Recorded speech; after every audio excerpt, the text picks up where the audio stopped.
Now it's time to talk about understanding Google's ad scoring. Essentially what happens is, you write the ad, and then where your ad is going to rank in the search engines, for the keywords that you bid on is going to depend on how much money you're willing to pay, but it's also going to depend, and this is a huge factor, on how well your ad is scored. Essentially, Google wants people to think that their search results are relevant. So if you write an ad that people love and they get a lot of clicks, your ad is going to be rewarded by moving up in the search in the rankings, while you get to pay less.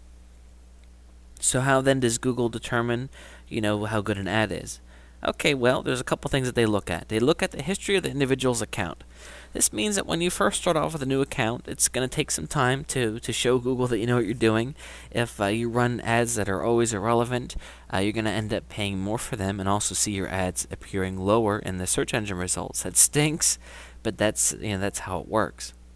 They're also going to look at the history of the keyword's performance. Essentially, what this means is if I were to pick a keyword that just has not done well, even though I've never used it before. If other people have used it and it seems like it's a hard keyword to work, that could impact you positively or negatively, depending on the history of the keyword.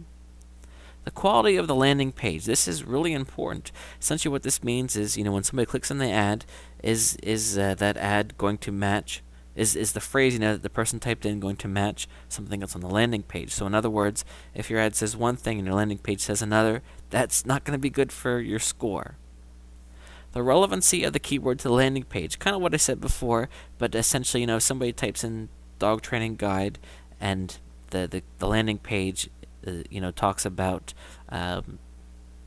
slippers, that's not going to be a good match.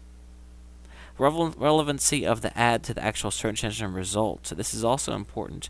As you're going to see with keywords, it's possible to bid on one thing and actually have your ads come up for all kinds of different things. So you just the closer you're able to make everything relevant, the better you're going to do. And then of course, the more clicks that your ad gets, the better it's going to go. And then, as time goes on and you can prove to Google that you know what you're doing, you're going to be rewarded. Now this does not mean that as a new person you come in, it's going to be hard for you to get your ads seen. Of course not. It means you're going to have to pay a little bit more, and you're also going to have to be patient, and kind of work through things as you figure out how this whole AdWords game and how it works.